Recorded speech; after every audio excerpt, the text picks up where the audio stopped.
Welcome to another fascinating episode of Unveiling History. Today we're taking you back to ancient Mesopotamia, where one of the most legendary sieges in history unfolded. The Babylon fortress, a major military stronghold of the Byzantine Empire in Egypt, was captured by forces of the Rashidun Caliphate after a prolonged siege in 640. It was a major event during the Muslim conquest of Egypt. Prelude. Map detailing the route of the Muslims' invasion of Egypt. Ammar had assumed that Egypt would be a pushover, but was quickly proven wrong. Even at the outposts of Pelusium and Belbais, the Muslims had met stiff resistance, with sieges of 2 and 1 months, respectively. As Babylon, near what is now Cairo, was a larger and more important city, resistance on a larger scale was expected. The Muslims arrived at Babylon sometime in May 640. Babylon was a fortified city, and the Romans had indeed prepared it for a siege. Outside the city, a ditch had been dug, and a large force was positioned in the area between the ditch and the city walls. The Muslims besieged the fort, a massive structure 18 miles high with walls more than 2 meters thick and studded with numerous towers and bastions and a force of some 4,000 men. Early Muslim sources placed the strength of the Byzantine force in Babylon at about 6 times the strength of the Muslim force. For the next 2 months, fighting remained inconclusive, with the Byzantines repulsing every Muslim assault. Later the same month, Ammar sent a detachment to raid the city of Fayum. The Byzantines had anticipated that, and so had strongly guarded the roads that led to the city, and had fortified their garrison in the nearby town of Lahun. When the Muslims realized that Fayum was too strong for them to take, they headed towards the western desert where they looted all the cattle and animals that they could. They subsequently headed to Oxyrhynchus, Permejed, which was defeated and its entire population massacred. The Arabs then noticed that a Roman general, John, with a small group of 50 men, had been following them. John and his men ran away, but their hiding place was betrayed by a Bedouin chief, and they were all killed. Hermann Zotenberg identifies this John with the John, Duke of Barca or Barciana mentioned by Nicephorus. He had brought the ekthesis and a portion of the true cross from Patriarch Sergius to Cyrus. When news of John's death reached Augustulus Theodorus, the commander of the garrison at Babylon, his lamentations were more grievous than the lamentations of David over Saul when he said, "How are the mighty fallen and the weapons of war perished?" as John of Nicaea puts it. Anastasius, prefect of Arcadia Aegypti, and Theodosius, prefect of Alexandria, arrived from Nicaea with cavalrymen to reinforce the garrison at Babylon, and from Babylon a further force was sent under the command of Leontius to Fayum. The Arabs attempted, but failed to take Fayum, then returned to Lower Egypt down the river Nile. Theodore sent men to search for the body of John, which was found in the Nile, retrieved with a net, embalmed with honor, and sent to Heraclius. Heraclius, moved by the general's death, expressed displeasure with Theodorus. Theodorus felt that Anastasius and Theodosius blamed him for the death of John and formed an enmity with them. Reinforcements from Medina. In July, Ammar wrote to Umar requesting reinforcements, but before the letter reached him, the caliph had already dispatched 4,000 men, mostly veterans of the Syrian campaigns, to bolster Ammar's strength. Even with the reinforcements, Ammar was unsuccessful, and so by August, Umar had assembled another 4,000-strong force, consisting of 4 columns, each of 1,000 elite men. Zubair ibn al-Awwam, a renowned warrior and commander, veteran of the Battle of Yarmouk and once a part of Khalid ibn al-Walid's elite mobile guard, was appointed the supreme commander of the army. Umar had also offered Zubair the chief command and governorship of Egypt, but Zubair had declined. The column commanders included Miqdad ibn al-Aswad, Ubaidah ibn Asamit, and Kharija ibn Hutaifa. The reinforcements arrived at Babylon sometime in September 640, bringing the total strength of the Muslim force to 12,000, still quite modest.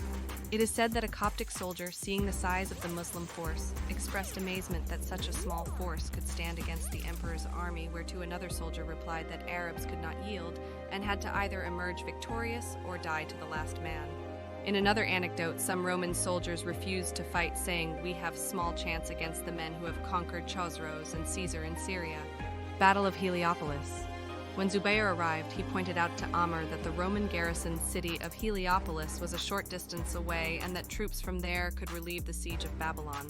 To remove this threat, Ammar went with about half of his men there. The Muslim army reached Heliopolis, 15 km from Babylon, in July. The city boasted the Sun Temple of the Pharaohs and grandiose monuments and learning institutions. There was the danger that forces from Heliopolis could attack the Muslims from the flank while they were engaged with the Roman army at Babylon. there was a cavalry clash near the current neighborhood of Abbasia. The engagement was not decisive, but it resulted in the occupation of the fortress located between the current neighborhoods of Abdin and Azbekaya.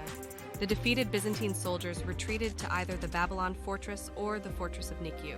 Zubair and some of his hand-picked soldiers scaled the Heliopolis city wall at an unguarded point and, after overpowering the guards, opened the gates for the army to enter the city. After the capture of Heliopolis, Amr and his forces returned to Babylon, conquering of Fayum and Babylon. When news of the Muslims' victory at Heliopolis reached Fayum, its governor Domitianus and his troops fled without informing the people of Fayum and Abu-It that they were abandoning their cities to the enemy. When news reached Amr, he sent troops across the Nile to invade Fayum and Abu-It, capturing the entire province of Fayum without any resistance and massacring its inhabitants. The Byzantine garrison at Babylon had grown bolder than ever before and had begun to sally forth across the ditch, but with little success. The stalemate was broken when the Muslim commanders devised an ingenious strategy, inflicting heavy casualties on the Byzantine forces by encircling them from three sides during one of their sallies. The Byzantines were able to retreat back to the fort, but were left too weak for any further offensive action, forcing them to negotiate. The Byzantine general, Theodorus, shifted his headquarters to the Isle of Rauda, and Cyrus of Alexandria, popularly known as Muqawqis in Muslim history, entered into negotiations with the Muslims. Emissaries were exchanged between Theodorus and Amr, leading to Amr meeting Theodorus in person. Then, with negotiations stalled, during the night of 20th of December, a company of hand-picked warriors, led by Zubair, managed to scale the wall, kill the guards, and open the gates for the Muslim army to enter.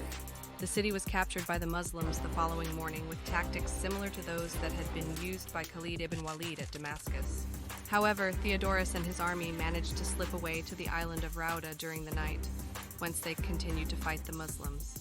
The final assault of the Muslims was on Good Friday, April 6, 641, and by Easter Monday, the Roman troops had evacuated and began marching to Nikiu. The Romans were given a few days to evacuate so they might celebrate Easter. Many Copts who were imprisoned in Babylon, either for refusing to accept Chalcedon or on suspicion of treachery, were released from prison by the Romans. But Eudocianus, the brother of Domitianus, had them scourged and their hands cut off. The siege of Babylon had lasted 7 months. According to Al-Tabari, upon seeing the Arabs in rags during the fall of Babylon, some Coptic soldiers remarked, "Alas, why did we not know that the Arabs were in such an evil plight? For we would have continued the struggle and not delivered the city." When Amr heard of this, he invited some of them to a feast in which he had a camel killed, boiled its flesh in salt water, and then served it before Muslims and Copts. The Muslims ate the meat, but the Copts turned away in disgust and went home dinnerless. The next day, Amr ordered his cooks to search the nearest town for every dainty and delicious dish they could find, and invited the same group over for another feast. When they had finished eating, Amr said to the Copts, "I must have for you all the regard which our kinship imposes. But I understand that you are plotting to take up arms once more against me. Now aforetime the Arabs ate camel's meat, as you saw yesterday. But now when they have discovered all this dainty fare that you see before you, do you think that they will surrender this city? I tell you they will give their lives first. They will fight to the death. Do not therefore hurl yourselves to destruction. Either embrace the religion of Islam or pay your tribute and go your ways to your villages." Surrender of Thebaid, southeastern Egypt. According to Al-Makrizi, during the siege of Babylon, Cyrus sent Amr an envoy, including the Chalcedonian bishop of Babylon, with the message, "You and your army have invaded our country and seem bent on fighting us. Your stay in the land is long, no doubt, but you are a small force, far outnumbered by the Romans, who are well-equipped and well-armed. Now, too, you are surrounded by the waters of the Nile, and are in fact captives in our hand. It would be well for you, therefore, to send envoys with any proposals you wish to make for an agreement, before the Romans overwhelm you. Then it will be too late, and you will regret your error." Amr detained them for 2 days, during which they were allowed to go about and observe the Arab camp, and then sent them back with the message, "Only one of 3 courses is open to you: Islam with brotherhood and equality, payment of tribute and protection with an inferior status, war till God decides between us." When they returned to Babylon, they reported, "We have seen a people who prefer death to life and humility to pride. They sit in the dust and they take their meals on horseback. Their commander is one of themselves. There is no distinction of rank among them.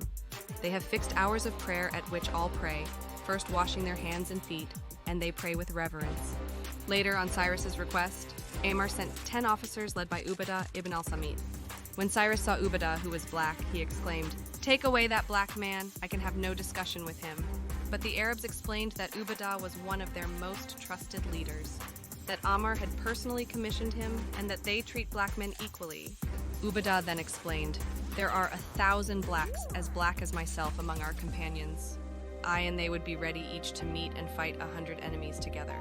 We live only to fight for God and to follow His will. We care not for wealth, so long as we have wherewithal to stay our hunger and to clothe our bodies. This world is not to us, the world is all." Moved by his piety, Cyrus turned to his companions and said, "Do you hear this?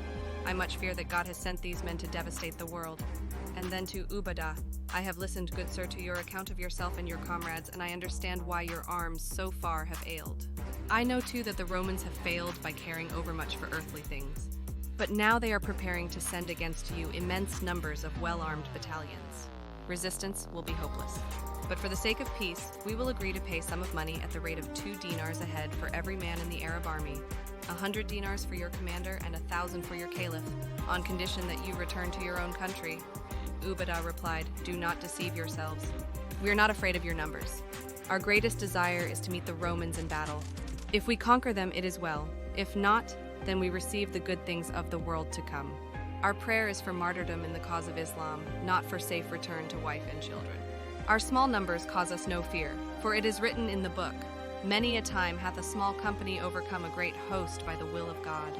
Understand therefore that we can accept no terms save one of the 3 conditions which we are ordered by the Caliph to offer you." Cyrus and his companions deliberated over which of the 3 options to choose.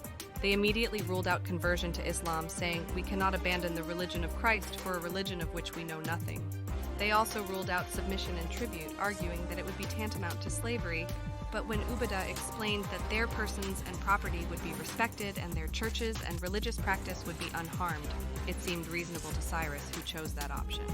But most of his Coptic companions were not as willing to give their country over to an invader, and so they attacked the Arab camp a desperate last time. When they were driven back, Ammar gave the same 3 options to Cyrus, who chose surrender and tribute.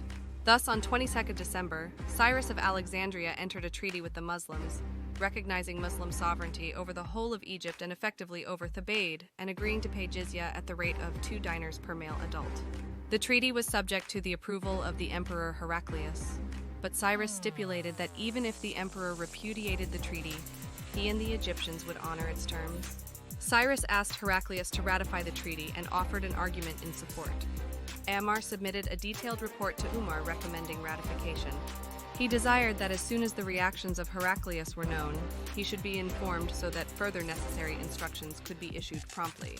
Upon hearing about this, Heraclius was furious and sent Cyrus a letter full of insults, calling him an abject coward and a heathen, and asking whether 100,000 Romans were a match for 12,000 barbarians. Aftermath. The Byzantine commanders knew that the next target of the Muslims would be Alexandria. They accordingly prepared for the expected siege of the city. Their strategy was to keep the Muslims away from Alexandria by destroying their power through continued sallies and attacks from the fort. Even if this did not keep them away, it would weaken them morally and physically. It would be more of a war of patience than strength. In February 641, Ammar set off for Alexandria from Babylon with his army. All along the road from Babylon to Alexandria, the Byzantines had left regiments to delay and, if possible, inflict losses on the advancing Muslims. Thank you for joining us on this epic journey through history. Stay tuned for more captivating tales, and don't forget to subscribe to our channel for more enlightening content.